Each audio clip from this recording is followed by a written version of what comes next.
Hey guys, welcome to another episode of Complex Like Wine, the podcast where we talk about complicated things and improve over time, just like wine does.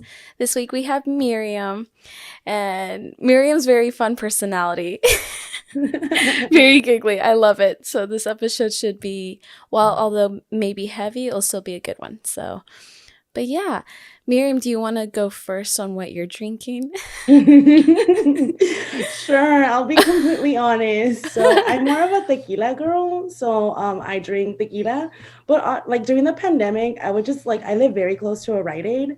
So during the pandemic, like obviously you couldn't go anywhere, so I would like cook, right, quote unquote. And I would buy myself a wine bottle, but I've always felt like weird about like just closing it up again. So I always felt the need to like have to finish it.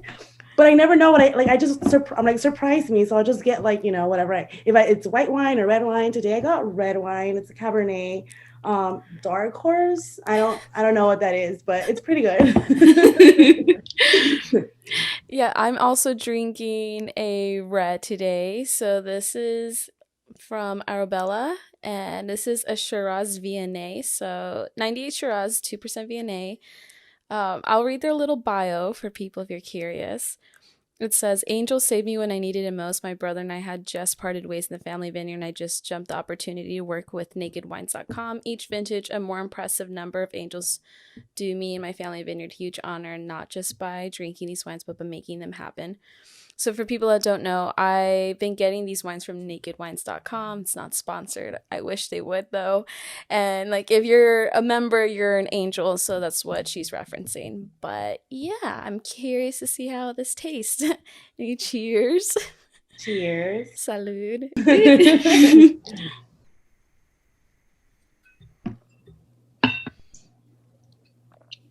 How's your Cabernet? It's good. I feel like it's well balanced, which could be dangerous, but it's good. I like mine. I think the front, like when you first taste it, it's a tiny bit better, but then for all the wine connoisseurs listening, the Viennese really adds like a nice sweetness and smoothness at the end. So I like it. Okay. Yeah, but so I haven't seen you. Oh God. For Wow. sure pre-pandemic.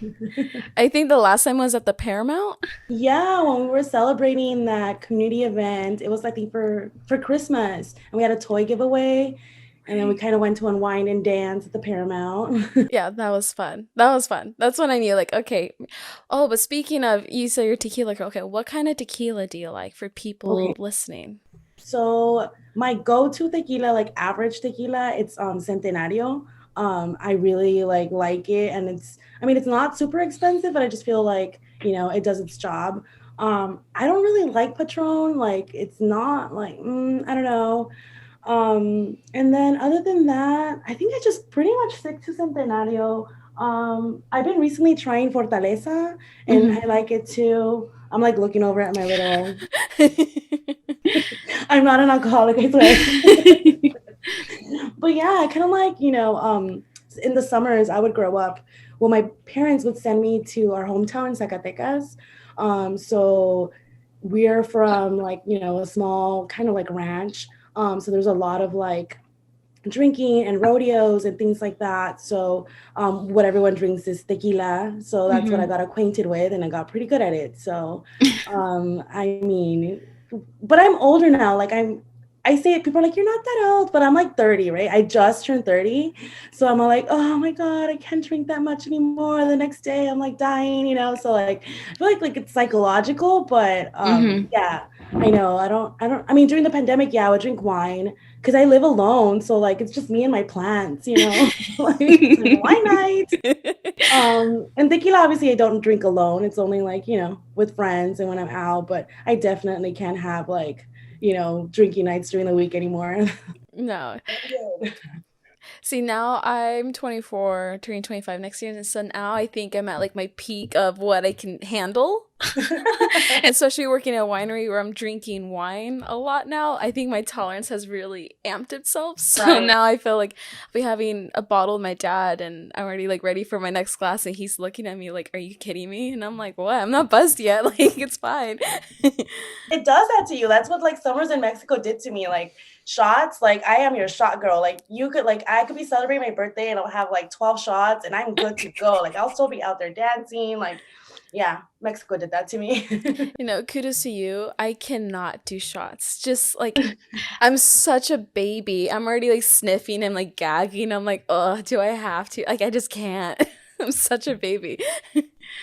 It's an acquired taste. For sure. But yeah, so this week we're talking about depression and we both have experienced it and I think we both have some, you more than me, but with like being prescribed and not wanting to go that route. So I'm very excited to hear. Excited is maybe not the most appropriate word, but I'm eager to hear your story. I'm eager to hear your story and your experience with it because on the podcast I've talked with other people that have been on it that have said that medication has really helped them, which is super great. But for people like you and me that don't want to get on that for different reasons and learning how to navigate it, I think this will be really beneficial for people listening. So I'll let you start from the very beginning. Thank you. I appreciate you being interested in my story with like being prescribed medication and just like my journey with depression because I've always felt like it's a journey, right? Like it's different as you age, as you learn how to cope with it.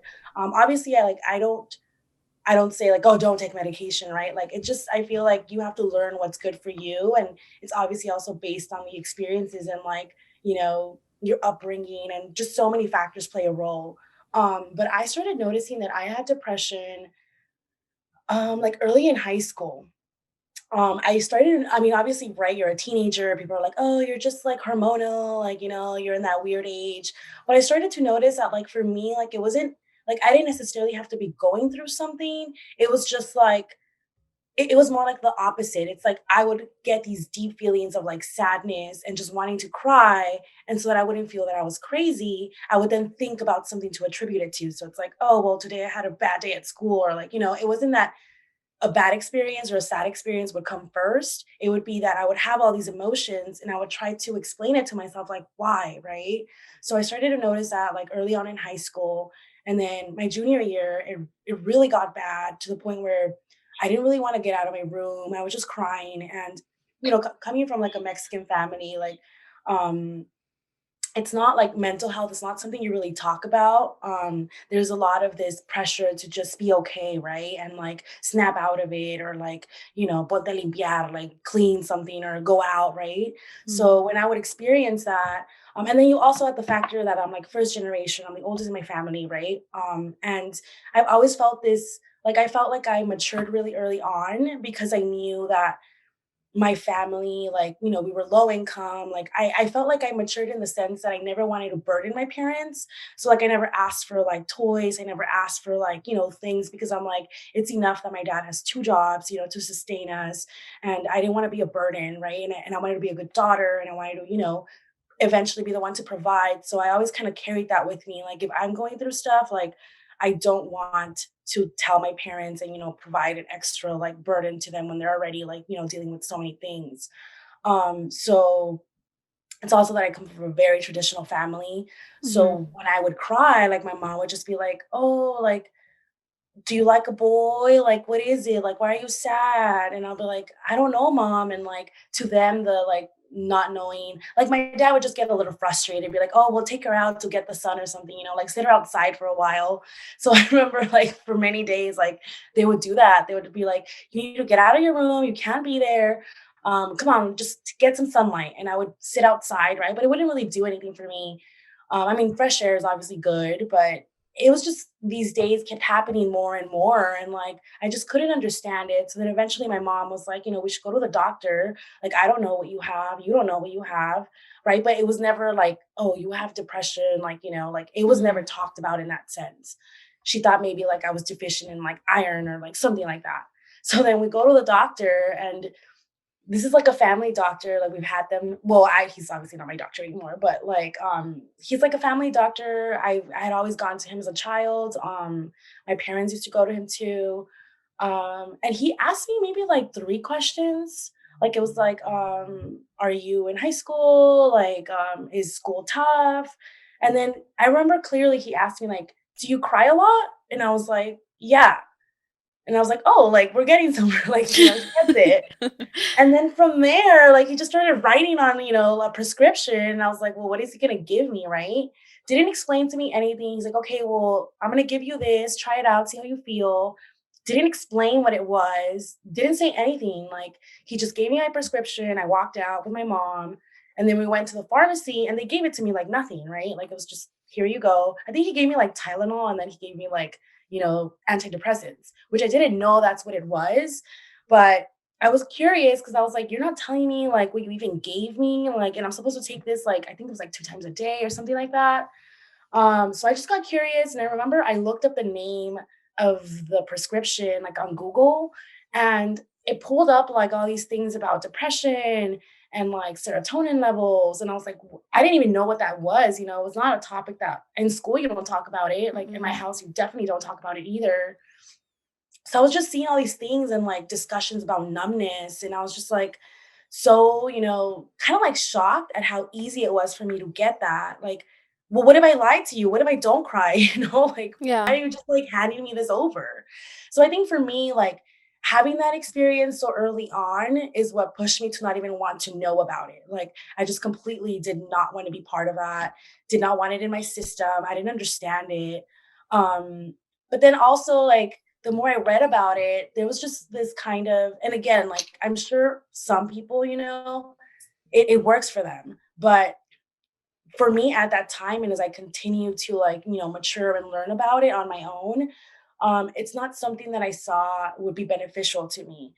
So I right away told my mom, I was like, I already looked this up. I'm like, it says I'm gonna become kind of like numb, like it's gonna take some time to adjust. And I'm a very like bubbly person. Like I'm very like, just if I'm sad, I'm gonna be sad. If I'm happy, you're gonna see it. Like I don't have a poker face. Like, I'm very expressive. I Mhm. love feeling, like that's just who I am. So when I started reading these things about like, it's gonna balance you, I'm like, I saw it as like it's gonna take away who I really am. So then I I don't know, like I just didn't want to be part of that. So I just kind of threw them away and I never mentioned it again, like at a doctor's office. Like even when I got like, like a female doctor, like she would ask questions like related to my period and if, like I was more emotional during that time. And because of that first horrible experience, I felt like the answers to a lot of those questions were yes, but I purposely would say no. So it'd be like, no, no, no. Like, do you feel this way? No. Like, so it just kind of pushed me away from that. But obviously my depression like did not go away. Um, but I learned to just kind of do my own research and see what kind of worked for me. Um, and then I also learned that like, so many other people were going through similar things, but it was kind of like taboo. Like, you don't Yeah. talk about it in school. Like, no one really said it. It was kind of like looked down upon, like, you know, or like you're emo, right? Like, there's a big emo comeback right now. But I remember when I was in school, like, Oh, it was huge. I bangs. You're That was me. like, that's me.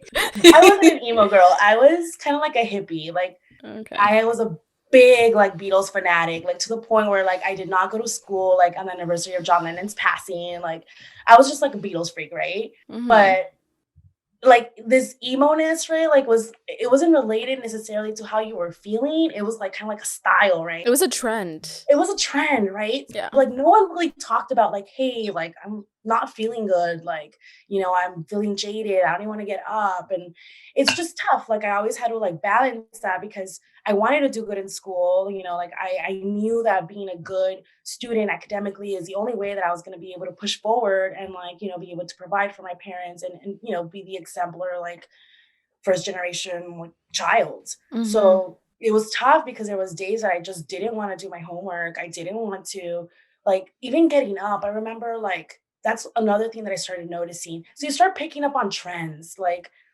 I did not want to get up in the morning. And it's not that I was tired, like I just wanted to continue sleeping, like sleeping, sleeping, sleeping. And then eventually you learn like, oh shit, like this is a sign, right? Like, Mm-hmm.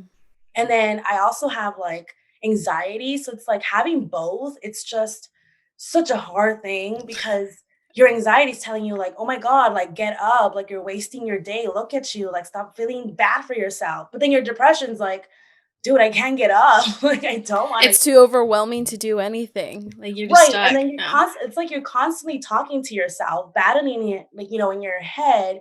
And you can't really, well, I at least didn't want to burden my mom with these, you know, kind of scenarios in my head. So it was really tough. But then, doing like online research, I would talk to other people like in school, like, hey, like, do you feel like this way? And then I started noticing, like, even like within my family, one of my older cousins, I think at the time he was like in his early 20s and I was in high school. And he would he lived in the house in front of us, and I remember he would sometimes come and talk to my mom and just say like, "I don't know what's wrong with me, like I don't feel well." And my mom was just kind of like, "Well, like why don't you go out and walk and things like that." But then when I started hearing those things, like I'm like, "Ooh, like this is someone that like is going through the same thing I'm going to through." And even if I was younger, I was like I talked to him and I was like, "Hey, like you shouldn't feel like you're weird or, you're anything less of because you're feeling this." I'm like, everything that you were just saying, I'm like, I feel that. And even to just do that to someone and make them feel acknowledged, like I started to notice like the power in that, right? Like he would then after that, like whenever he was feeling down, like he would come down and just like talk. Like I didn't give him real advice, like I didn't tell him like, hey, you need to do this and that, right? Like it doesn't work that way, but at least to be able to connect with someone and know that you're not the only one going through it. It's not like out of the ordinary. It's not something that you necessarily control, but you just have to try to, work with. I felt like it really helped him. And even till this day, like he's much older than me now. And he always tells me like, I'm so thankful that like I was able to talk to you about that, and I would joke about things. I'm like, oh, like, drink your little tea at night, it really like suits you. But like those are all things that like self-care, like I really became a person of self-care, right? Like taking care of my body, like exercising, just having like some kind of routine, like skincare routine. Like those are all things that they might look like superficial to anyone else. Like, oh my God, you're so like into yourself. But those are like the little things that like got me going. They're the things that kind of like help me. Like I drink tea like so much. I don't know if it actually helps or not, but like I'm always drinking tea and psychologically I'm like, okay, like this will soothe me, this will help me. And just, overall, like just realizing that like I don't have to find a reason for why I'm feeling like this, right? Like it's just something I'm going through and it's fine. Like, and I kind of see it also like a silver lining in things. It's like I don't see it as me being anything less of. It's like, yeah, I'm more prone to feel things, but I feel like it also makes me more compassionate. Like it's who I am, right? Like I just feel everything more than the average person. Like I could be sitting and watching a commercial about a dog, and the next thing you know, I'm like bawling, right? Like it's Mm-hmm. not my depression, it's just who I am. Like I feel everything like too much. But I mean, I've always just been like super open about it. Like, like it's like, just recognizing the signs. I'm like, okay, like I talk to myself a lot. I'm like, okay, girl, like it's not the end of the world. Like it's fine. You've gotten through it. Like, go and run, go and do this. Like it's a lot of like just, motivating yourself. Which I'm sure, for other people that have like a more severe case, like medication, might be needed. But for me, like I always thus far, it's like worked for me where I don't need it. Um, I don't know if that's ever gonna change, but for now, like I've just kind of learned to like, do little things that would help me with it. Mm-hmm. Thank you for sharing. Yeah, that You're welcome. my experience with depression, I've had it since I was little, since at least 6. And, you know, dealt with a lot at home. And so it was just kind of not out of the ordinary to be expected, I guess. I never was had like given the talk or given the option of see a therapist, maybe medication. Like the times I did bring it up, Latin households, like, oh, let's do some home remedies or just pray about it and, like it's fine. Like you'll get through this. But I just was never given the option to go that route. So for me, I just had to really deal with it for years up until high school. And for me, the same thing. Like when I'm depressed, I don't want to get out of bed.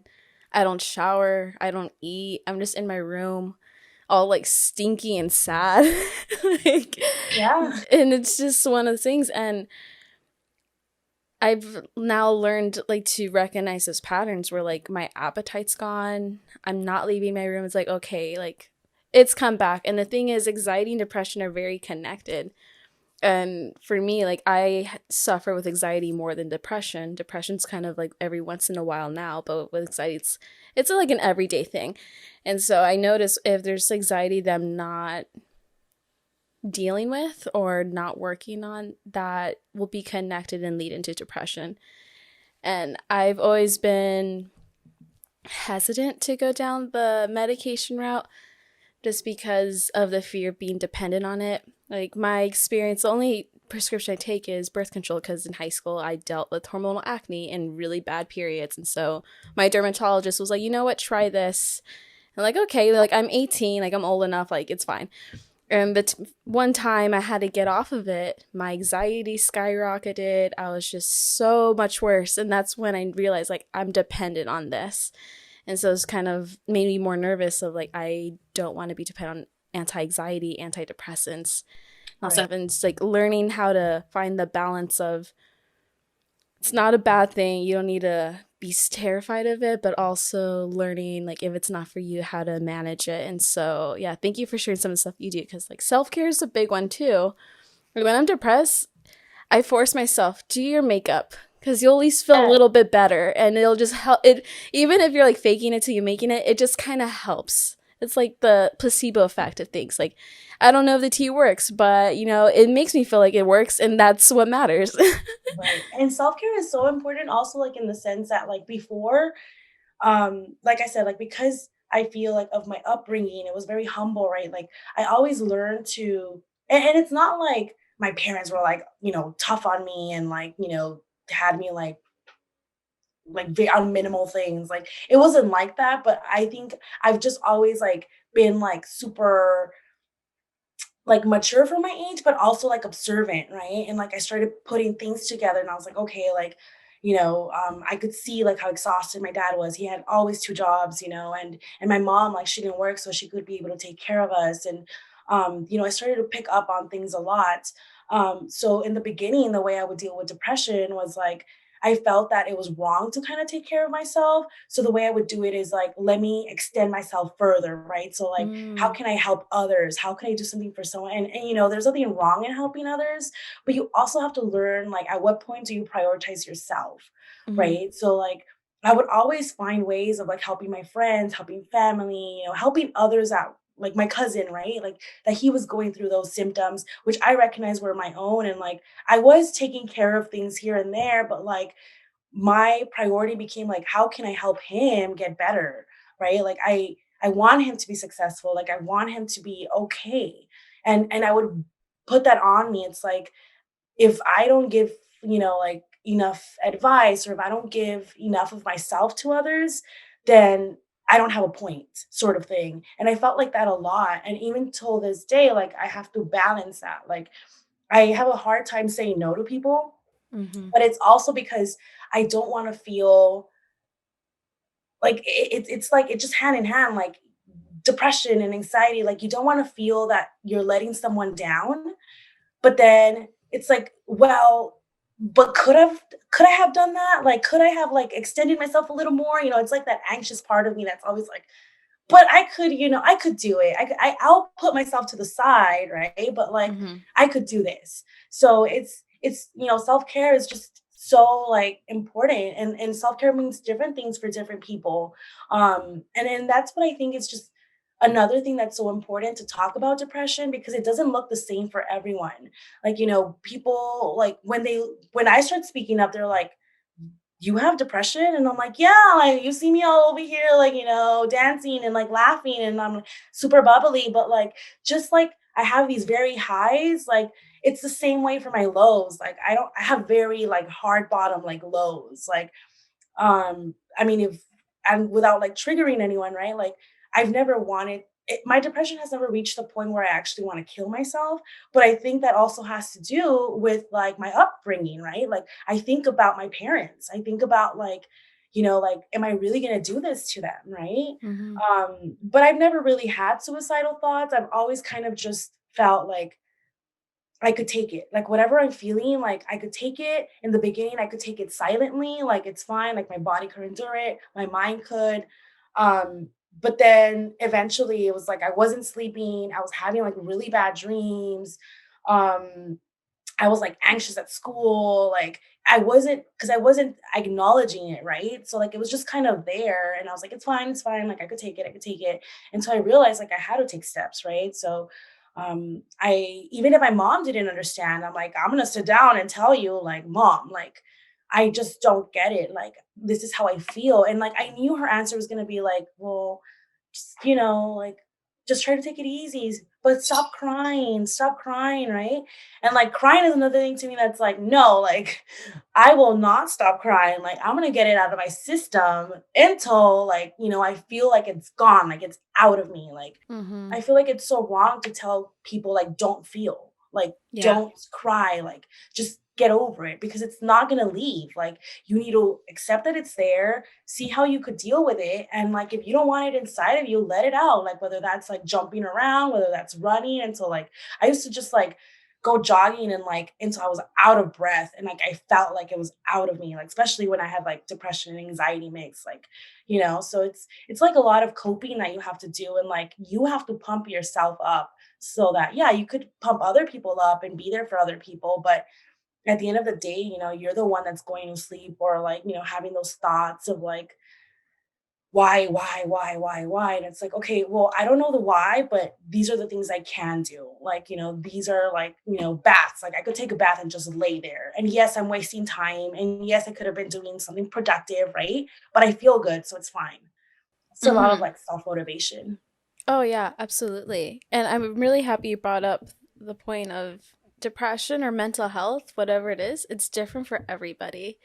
And so, like for you, you never went to the point of having any suicidal thoughts because of your family. For me, it got to that point because of my home situation. I felt like it was never going to end, and what's the point? And so, like no two things ever fit, and like motivation, different ways to help. For me, like d- prioritizing therapy and my mental health this year was like the biggest self-care for me because I was never taught to do that before, and that was something I had to really just try out by myself and see what happens. And that's been huge. Yoga has been really big for me, just being able to like, okay, let me stretch and do breath and just set it an affirmation or intention for the day. Really good. Reading books is like on the top one for me. I always have to have a book now of self-help, motivation, just Yeah. something to like always learning something new. And like whether it's like running, exercising, like a bunch of my friends, they go to the gym. That's personally not me. I'm not quite there yet, but it's all good. There's like Okay. different, yeah, like there's so many different ways to learn how to like manage it. And the thing is, I think it's really important. At least for me, it took me forever to realize it. Like everything can become manageable. You just need to learn your triggers, the little patterns that you have, and learning how to ask for help specifically. Yeah. Yeah, no, that's a big one. I went through a very like traumatizing experience about 2 years ago. My partner committed suicide. And the thing that I had to learn, until this moment that I have to like learn to accept is as much as I try to help him, right? Or as much as I try to, understand and be there. I mean, there were signs, right? And like I after he was gone, I was like, man, like I didn't do enough, like it's like battling this thing. It's like, well, how am I gonna like I was going through my things. And he was going through his. And like till this moment, like a lot of the things that I think about is like, had I tried a little harder, he would have probably been here, right? Mhm. So it's this idea that like you could, you know, be there for everyone, but it's hard when you have your own things, when you're going through your own like problems. But I did go to therapy. After that, I went to therapy for I want to say like 7 months, and that's a whole other like discussion. Like getting like mental health help here in the U.S. or it's Mhm. just it's crazy. Like I was literally at a point like where I was like, I need to talk to someone. Like I was calling the hotline every day, like trying to understand why it happened. Um, Trying to understand like that it wasn't on me, right? Like I remember I would just keep repeating over and over, like, this is my fault, this is my fault, this is my fault. And I mean, I couldn't even get like I remember they told me like, okay, we'll schedule your appointment. And it was like 2 months from like that day. And I remember that was just I was going crazy, like, I couldn't stay still, like, everything irritated me, like, I just had the same thought over and over in my head, like, no one could help me. I was calling, like, they gave like, "Oh, well, if you really need to talk to someone, here's this hotline." And, like, I would talk to the person and, like, they were just not really understanding because they're not really there to, be one-on-one with a patient. So they kept asking me over and over, like, "Are you having suicidal thoughts yourself?" And I was like, "No, but like I'm still having like, all these questions and like I'm going Mhm. through all these feelings and like I feel like I have to talk to someone and I already like, I'm making my parents go crazy. Like I need to talk to like a professional." And they just didn't understand that. And I remember it got to the point where I was just like chatting like the medical provider, like, please, like, is there another appointment? Is there another appointment? And they were able to get me, like, I think they moved me up a month. And then when I finally saw that person, he was like, I'll be honest with you, like, I won't be able to see you until 3 months again. So he's like, I could see how much you really needed. So let me, I think they call it like out of network, like recommendation or something like that. So he had, it was because I was with Kaiser. So then they're Yeah. like, I'll refer you out of network so then you have a better chance of being able to talk to someone. So for me, like going through that 2 years ago, um, and eventually getting the opportunity to talk to someone, like it really helped me, but it also made me realize, like, you know, if I was able to get through that, then I could get through anything. Mhm. Like, it really changed my perspective. Like, I mean, I'm still battling with a lot of things, right? Like, especially like this month is hard for me. Like, this is the anniversary of his passing. This is his birthday. So it's tough. And grief is like a roller coaster, right? Like, you're okay one moment, the next moment you're not. And it's like, it's just unexpected. But knowing your limits and just trying to be there for yourself, like you always just have to remind yourself, no matter what your mind is telling you, that you did do everything you could. And at the end of the day, getting the help, that whatever that means to you, like as early on as possible, really makes a difference. Like, to be honest, like, yeah, there were signs about like, certain things that he was going through. But when I would ask him, like, do you feel depressed? He would be like, no, like not at all. Like, in complete denial. Like, it got to the point where sometimes like he would make fun of like my depression, right? So I was like, there's no way that like, he could have something if he could make fun of, the things that I'm going through. So it's just, I wish even his family, like, after it happened, his parents were kind of in denial, like, "Oh, like, we didn't know anything was going on." But then his brother ended up telling me, like, he did have certain things happening to him, like, when he was younger, and, like, he just never got the help. I'm not saying that, like, if he had gotten the help, he would have still been here, but I'm just saying it does make a difference when you accept and recognize that there is something going on that is out of your control, and whatever kind of help that you need to go get it. Like, whether that be medication, whether that be like therapy, whether that be talking to someone or, you know, exercising, you need to take control because it is something that will take over you if you would pretend it's not there. Mhm. I know these words don't change you and don't help, but one, thank you for sharing that, and I'm sorry that you had to go through that. Like, I can't. I personally have not experienced a very close death yet, and so for me, I have no realm of reference of everything that goes through that. But you bring up a really good point. Like, you first have to get to the point to acknowledge and recognize what's going on, because it doesn't matter if you're in denial and other people can see it and try to help. If you're in denial and like not wanting to acknowledge it, nothing can happen. Like, you can't get better first. And so it's a huge thing to just be able to not don't you don't have to be terrified of it. You don't have to be ashamed, because everyone goes through stuff. Like, Right. mental health is everywhere. And so that's exactly why I'm trying to do this podcast more, like, for as long term as possible, to share like everyone is going through something similar. Like, Right. no one is crazy. Like, everyone like has their community of mental illness, trauma, everything. And so, Right. And like you'll always be able to find someone that could relate. mhm, Always. Like I did it, even in like my household, though my parents didn't have, the understanding or the advice that I probably needed, like they were still my support group, they were still there to hear me. Like you'll always find someone that in the least will be willing to hear you out. And just being able to say that, like, oh, like, it's such a relief to be able to say it out, to someone. Like, why am I crying? Like, fuck, I don't want to feel this way, like mhm, why? And like just having that out there and someone hearing you and acknowledging, like, that it's happening, it's just relieving.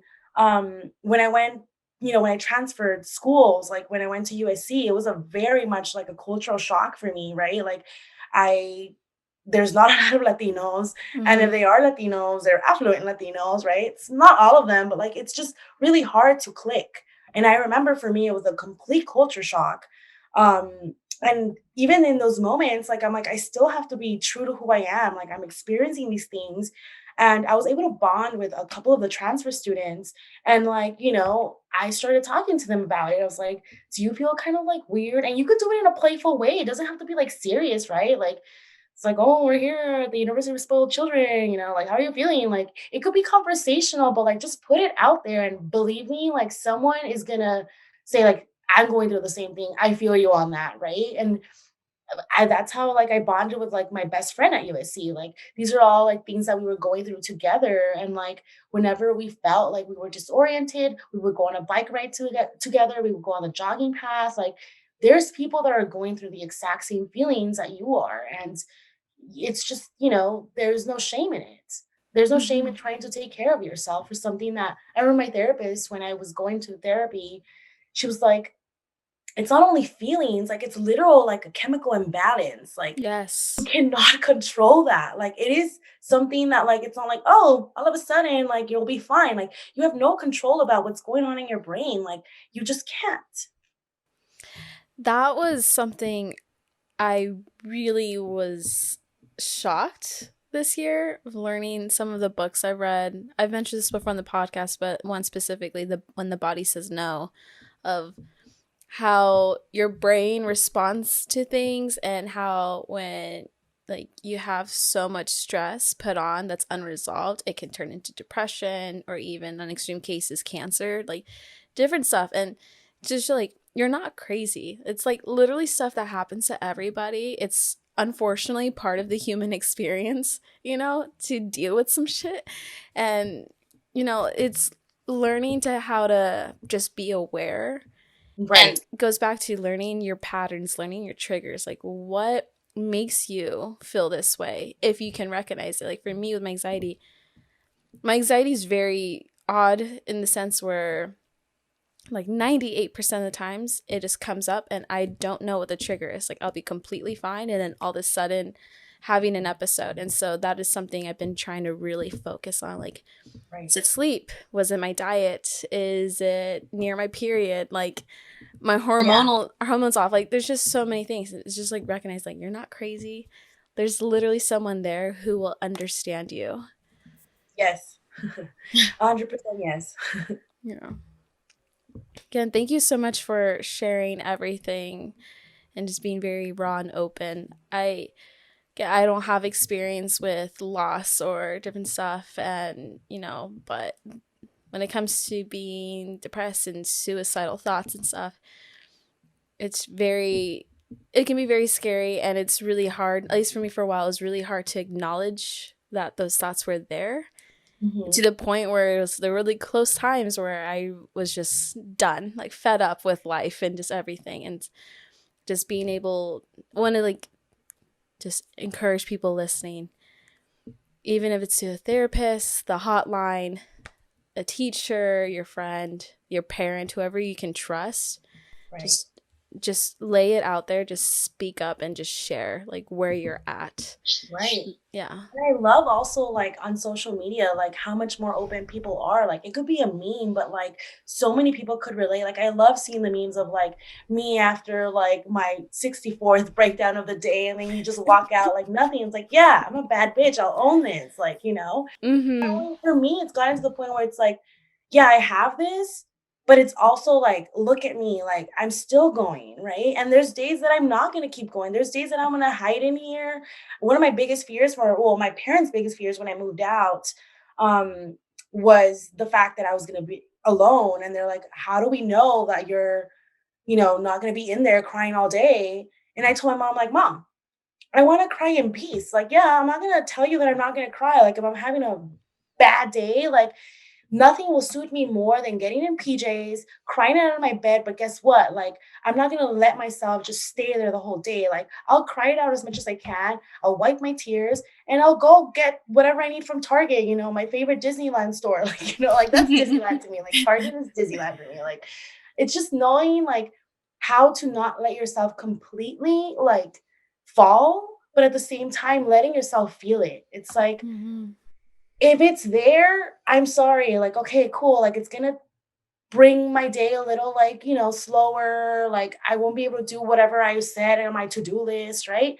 But if I could cross out two things, like, if I could do two things that make me happy, then I don't care that I cried for 3 hours. Like, I cried it out. Now I'm on my way to Target and get all this like makeup stuff that I don't need. Like, and it's fine. Like, it's fine. That part, letting yourself feel things and not bottling up. Within the past years, I think I've become the most emotional I've ever been. I'm not a very emotional person, but if something's on my mind or just all of a sudden really overwhelmed, I let myself cry now. And then I feel so much better after. It's like, ugh, Yeah. okay, I got off my chest. Now I can have my comfort food. Like, look at this. Exactly.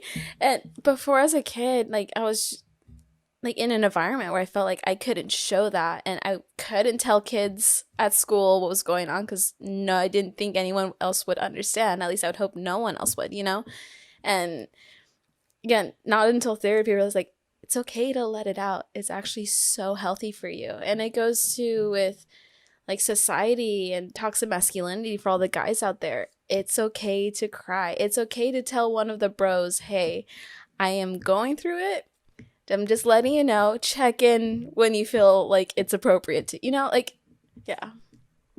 Yeah, it doesn't make you any less of a man. It doesn't make you any less of a person.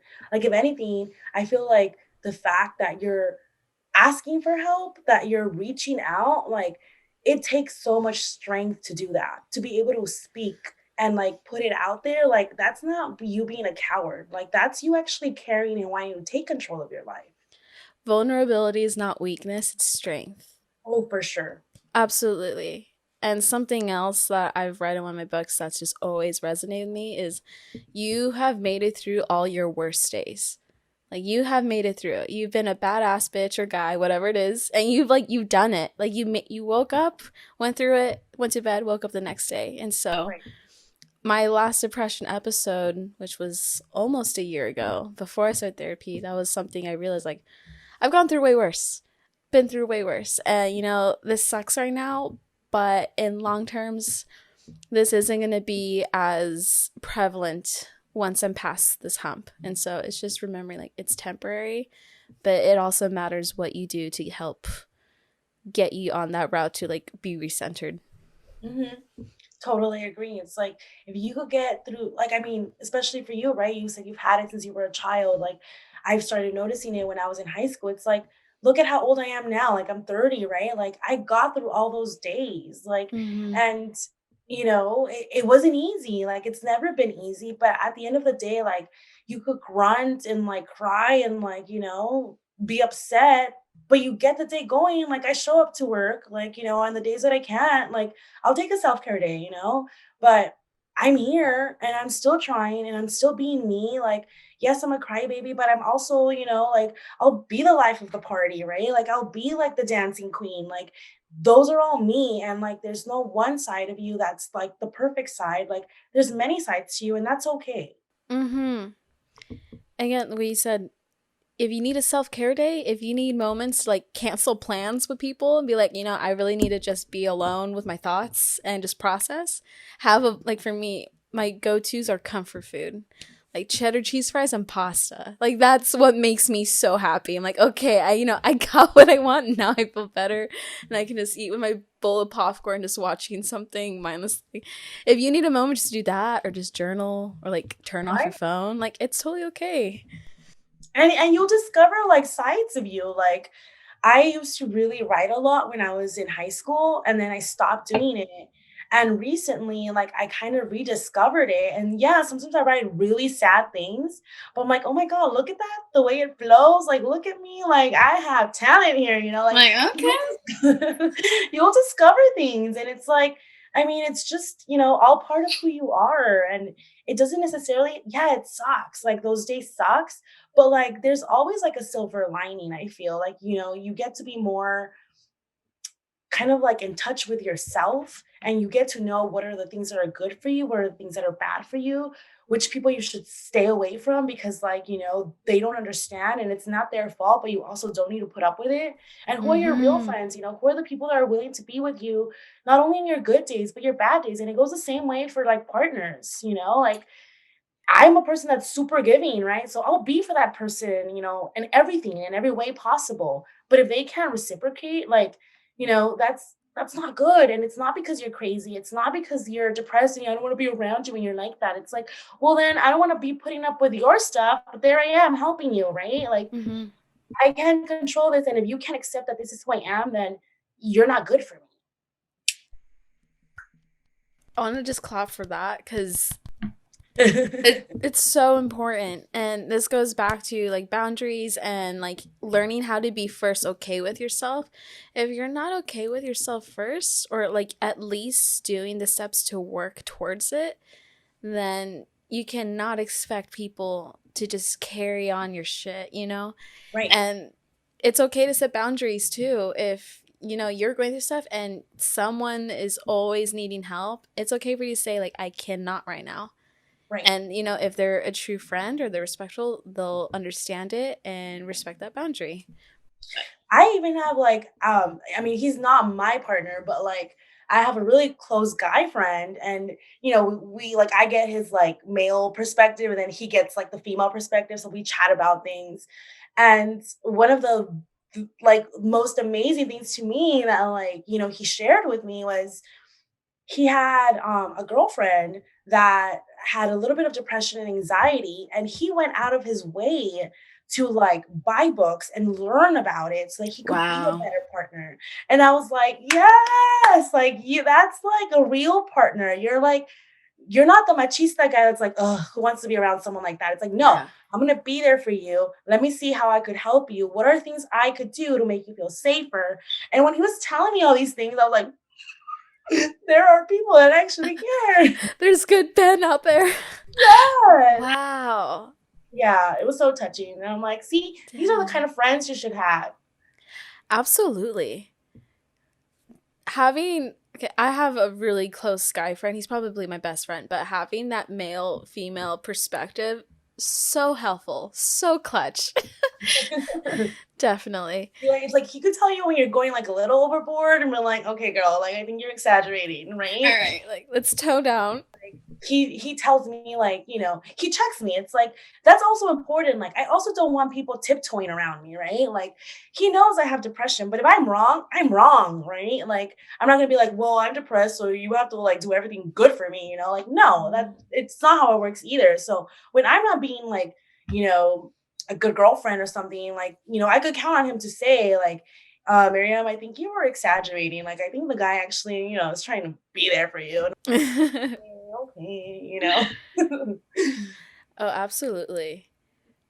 Oh man, thank you so again. I've already said the same, but thank you. I've really enjoyed this conversation so So have much. I. So have I. And the Good. Write It line was a good call. It's hitting the spot. I know. I'm like debating, should I pour more or just like is there anything you'd want, like final notes, final thoughts, or anything else completely different that you would want to share with the audience or like want to remind people listening? No, I think, it just, kind of goes back to the same thing we've been saying. Like, be true to who you are, like, and if you are that person that's like struggling with things that you feel you're like emotionally imbalanced, like, one, you have no control about like the enzymes and like the chemistry in your body. Like, all you could do is kind of go with the flow, right? Like, and Mm-hmm. see how you could help yourself. Like, there's nothing wrong and just acknowledging, like, okay, I have no control. Like, for me, that was one of the hardest things. Like, it's like, how can I not have control of this? Like, how? Like, Mm-hmm. I have control of everything else, right? Like, I make sure that I stay on top of everything. I make sure that I'm a good daughter, that I'm a good sister, that I'm a good friend. Like, I have direct control over that, but how am I not going to have control over myself, right?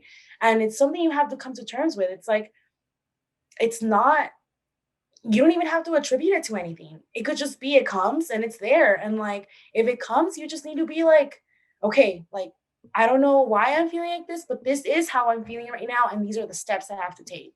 I think just being like very cognizant of that and not pretending that it's not there is what's going to help you the most. It's like, stop putting it to like the back of your head, like, oh, it's just me being crazy or me being like temperamental, like, what's wrong with me? And like, don't talk to yourself like that. Like, if you do need to talk to yourself, talk to yourself in a way that you would give an advice to a friend. Like, you need to treat yourself like, I know for a lot of us, especially like first generation people, like, there's so much like weight on us, like, to be a certain type of person so that you could, help your family, help your sisters, help, Mm-hmm. your community. There's nothing wrong in that. I've always enjoyed doing that. But in doing that, you cannot forget you. Because if there's no you, like, how are you going to be able to extend yourself? So I think that's the most important thing that people should realize. Like, you have to take care of yourself. As much as that sounds like, repetitive, like, you have to. You just have to. Absolutely. And not to make it twist and way where like what you have to do for others. You first need to want to do for yourself. But like Right. growing up with my mom who dealt with huge hormonal problems, she never wanted to get diagnosed because, she didn't want to acknowledge that there was something wrong. But she for sure dealt with like some bipolar disorder, and Mhm. some crazy stuff. And you don't realize when you don't take care of yourself, it does affect people around you.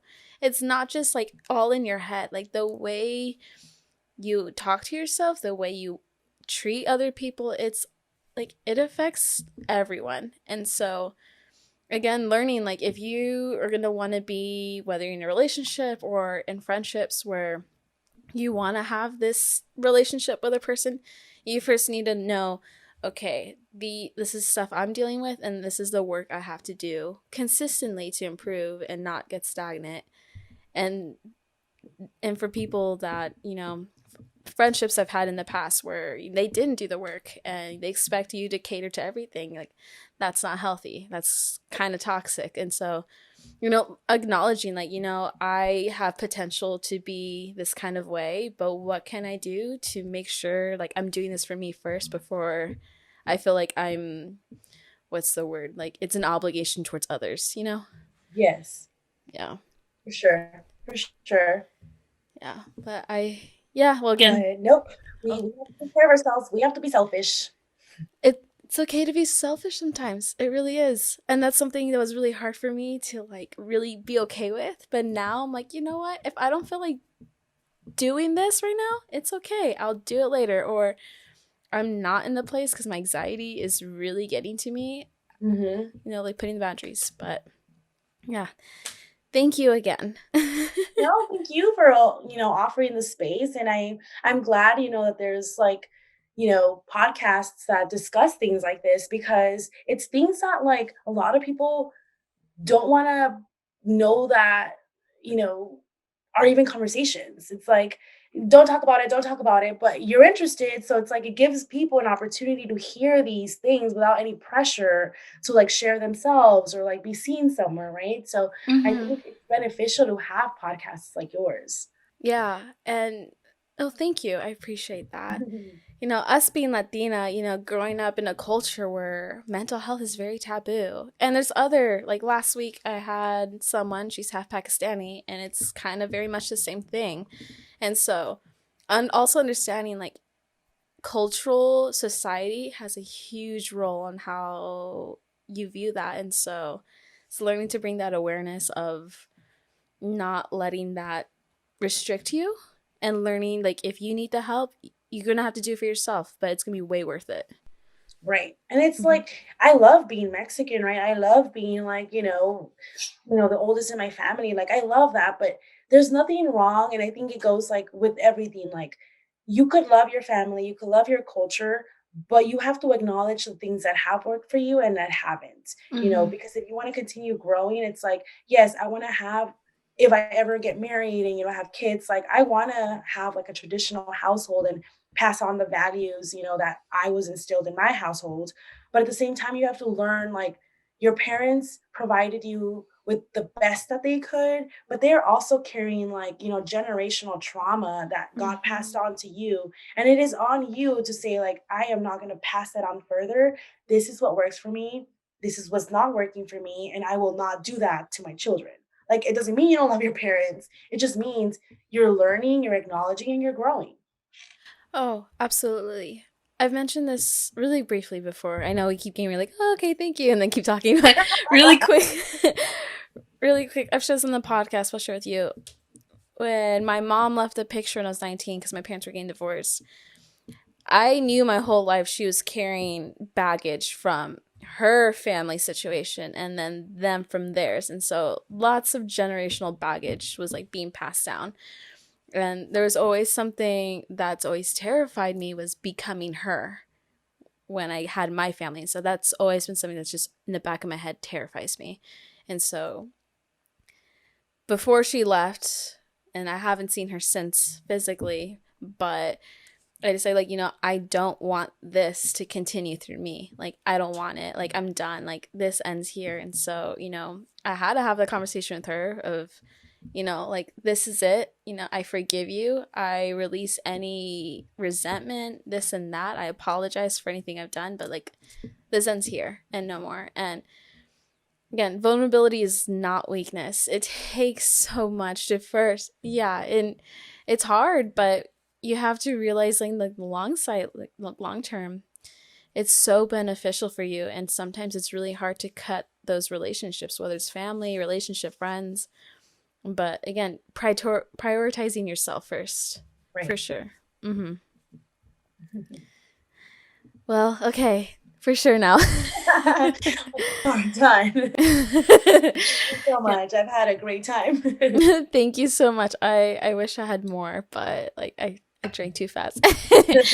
Okay, well, thanks guys for tuning into this episode. I'll link the wine in the bio for you to check it out if you would like to buy it. Again, this is Miriam, and I hope you're able to get some good insight from this episode. I know I did. But yeah, again, thank you again. You're welcome. And we'll see everyone in the next episode. Bye bye.